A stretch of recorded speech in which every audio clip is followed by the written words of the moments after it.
All right, neighbors, it is officially 8 o'clock. Let's see by the, it's dark, or it's getting dark. I am thankful that light stays lighter later, but I'm also, I don't know, I'm in a hurry. Always, my life is always in a hurry. That's just how I live. Get it done. You know, we're taught in Taekwondo, if it's more than 3 steps, you should be running. Like, get there, get it done, execute, finish. I say that to my kids a lot. I'm like, just execute, just do it. There was a kid at work the other day and he didn't want to do the trash. It's easy. You don't get dirty. You pull trash bags out and you put new trash bags in. Super duper not complicated. He stood there for 10 minutes and bitched about how he did not want to do the trash. I was like, look, dude, could have already had it done by now. But can't we make somebody else? You want to make one of the girls do it? Who's shorter than you are? Which goes to the fact that sometimes it is a little harder to get it all the way. You know what I mean? Sometimes when the trash is tall, to get the trash tall enough to clear the bin. But for the love of Pete, just freaking do it. So, I did not want to go to work tomorrow and have, 3 left. So I got all of my sewing done today. I did not get into my sewing shed as early as I would like to, or this morning. I was doing some other things, tried to get my reading done. It's not finished. Then I don't like to go and wake up the neighbors too early, so I try not to go there too early. And then I got caught into stuff I had to do in the house. So finally I got over there. I think I worked about 8.5 hours today, which again, it's not like, oh my gosh, you worked a 12-hour million day. I didn't. But I also only have a step stool that I sit on in front of my sewing machine. And so after a while, my butt hurts. It's got lots of cushion on it, trust, but it just hurts. So I think it's still a little numb right now. We're gonna try and walk it out. But I also am one who, I don't take breaks because breaks are for losers. I just never have. You don't do that. That's not where I come from. And there are many, many people in this world who absolutely cannot understand that. I still remember many years ago, when we had just moved here, the sweet little neighbor kid came over.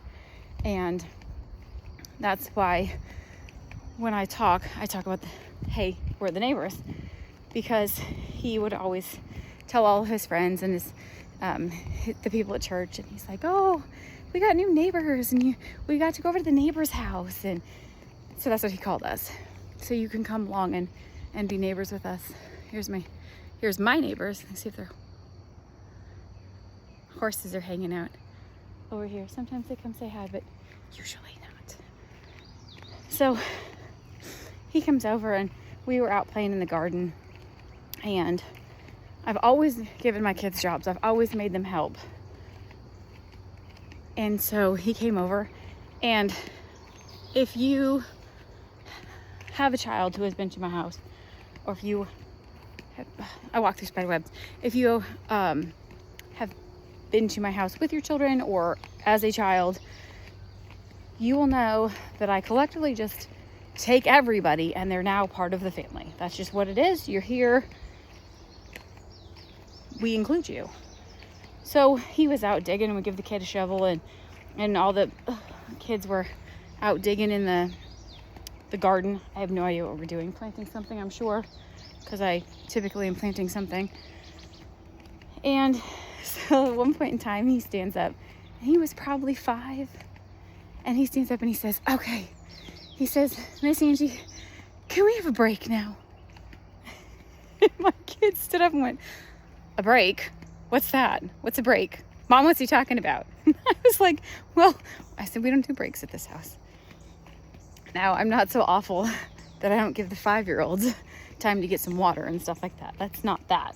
But like I said before, we are very much a task-oriented family. You should not be the typical, you have to show up for 8 hours and just continue to work 8 hours.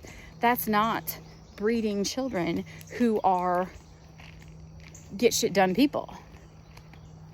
You work until the task is finished. And I learned this from my parents who have had their own businesses for years. If you don't get the salsa made, my mom makes salsa. If you don't get the salsa made in your 5 hours, you don't get to just say, we're going to go ahead and pick this up tomorrow. That's not how it works. Because if you don't get it made on Monday when you're supposed to, then by the time Tuesday comes around, well, the people who are supposed to pick up the salsa can't pick up the salsa. And you have to have time to box the salsa and wrap the salsa. It's a process. And that process needs time to work. And so you got to get shit done. So I did not want to leave 1 or 2 bags. I want to get them all done. So I stayed in there and got them all done. I did not take, I took a break for probably 5 minutes when my child brought me in lunch, and I've taken 2 potty breaks, which just means I go over to the camper, I go to the bathroom, and I go back to work. So this is the first time at 8 o'clock at night, with all of the mosquitoes and all of the spider webs, that I am getting a chance to do workout number 1. And then I'll have to go in the house, finish my reading, grab a shake for supper. We got new protein powders today, thanks to John Willis at SOE Tactical Gear. He put out a coupon code that I think it's SOE Gear, and that's 20% off. And so we bought some MRE Light protein. Of course, my humans cannot agree, so we got cookies and cream, and we got, it's hot fudge brownie, are the 2 ones that we are getting. And the boys who are trying to get healthier, eat more protein, work out a little bit. The youngest is 14. The next child is 16. And we've been lifting weights. They have been lifting weights. I do lift weights as my second workout, but nothing heavy, just not crazy. I would rather ease into it. I used to lift a lot of weights. Just haven't in a while. So I also want to make sure that I don't injure myself, because if I hurt something enough that I cannot do these workouts, well then frankly I have to start over. And I think that would suck. So we decided yesterday, I think today's day 24. So I told my husband, I said, we're about 1/3 of the way through it. Ew. Turning around, that was a bunch of spider webs. He was not excited. He's like, yeah, this is crap. He said we should be way further along than we are. And we're not. That's just the way it is. Not giving up yet. He did already get through his first book. And he says, oh, I think this is the first book that I read since high school. I thought, that's sad.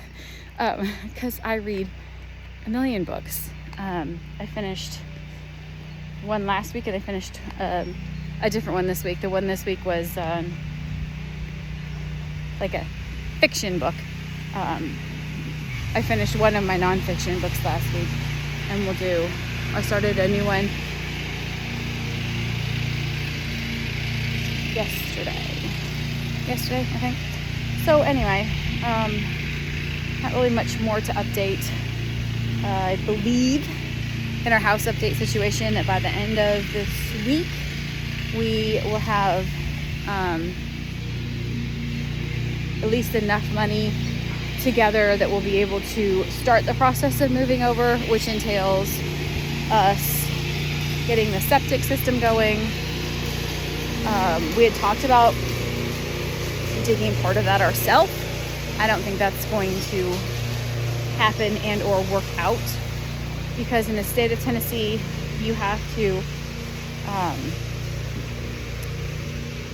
have it like an installer's license or an installer's permit, I guess.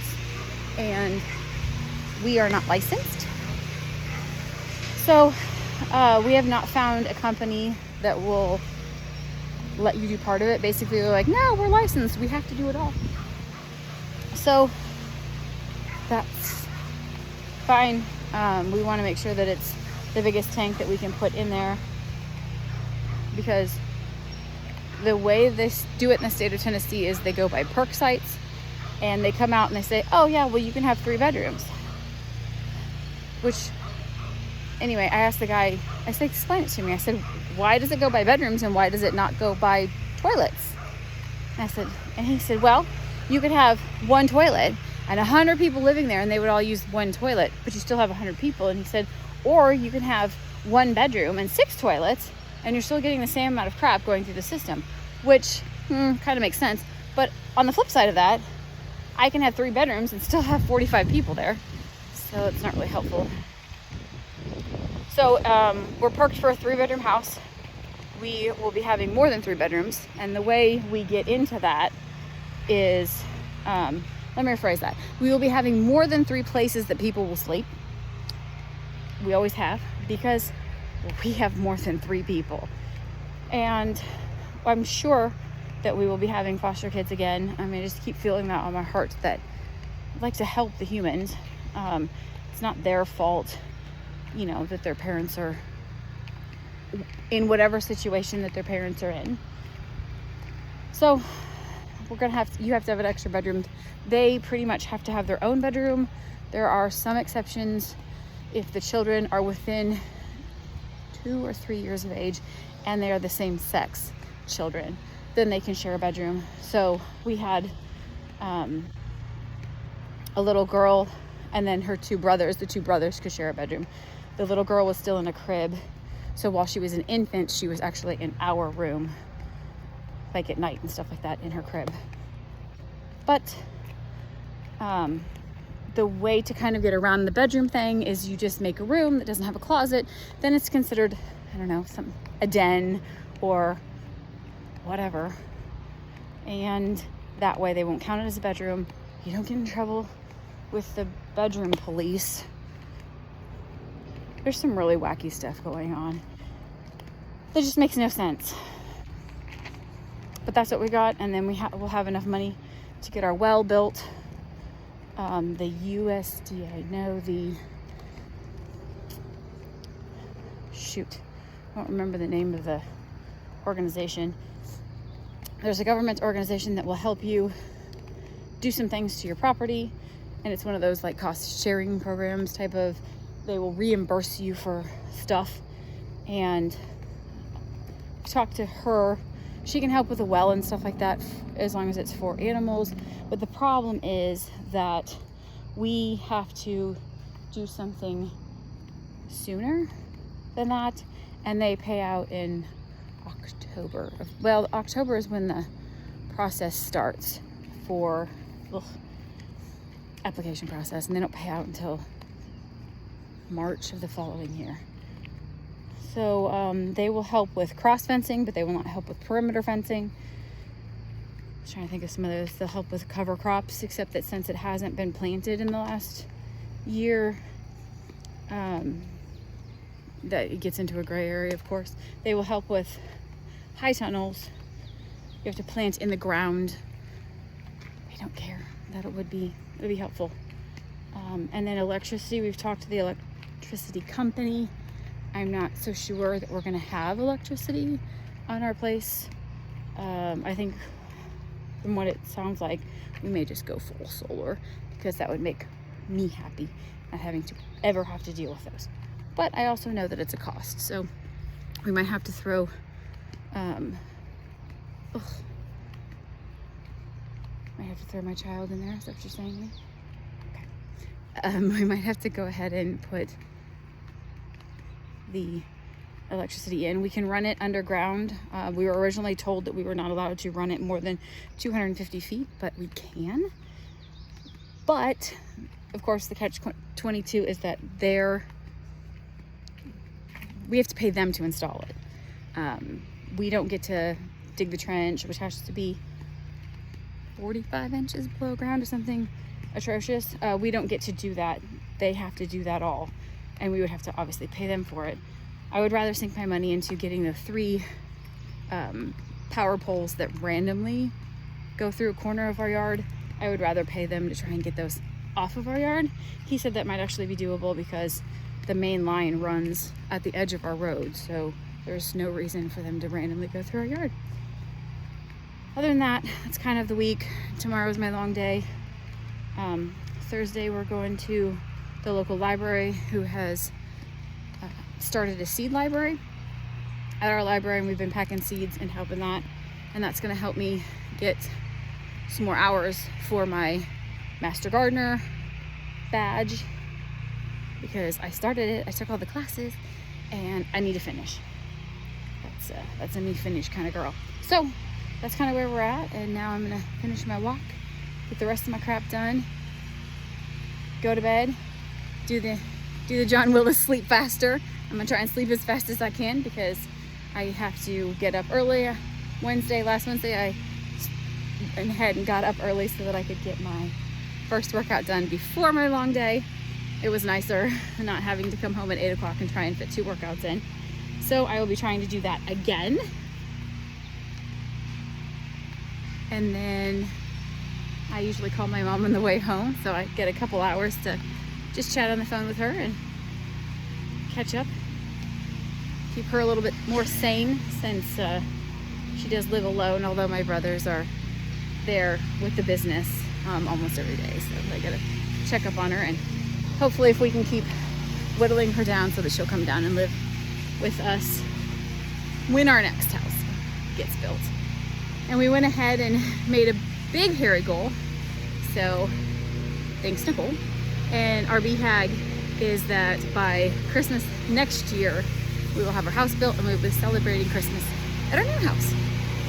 And we're gonna keep up on that. We've had some posters put up with our goals on it on the walls.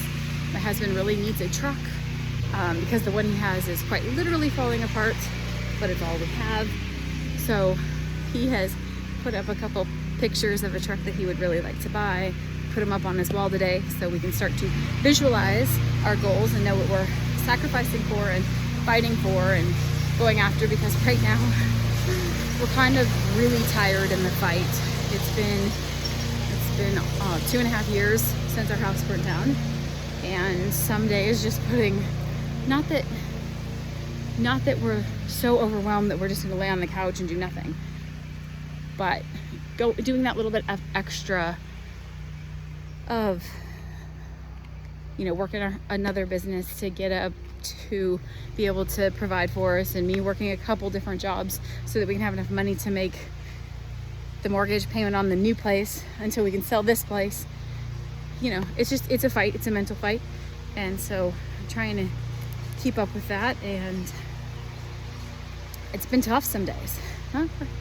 We're getting there, we're getting closer, getting some new acquaintances that will really encourage us to keep fighting a good fight, and hopefully we'll be putting out some more farm videos on some canning that we're gonna do, and rhubarb is coming up, so we're gonna have some rhubarb jam. And I just got a recipe for some rhubarb punch that we are gonna do. It's a traditional Mennonite punch. They typically serve at weddings, I think, is what we do. So I'll be doing some canning videos and some videos about how to make that. My apple vinegar is coming along nicely. I stirred it again this morning, and talk to you guys tomorrow.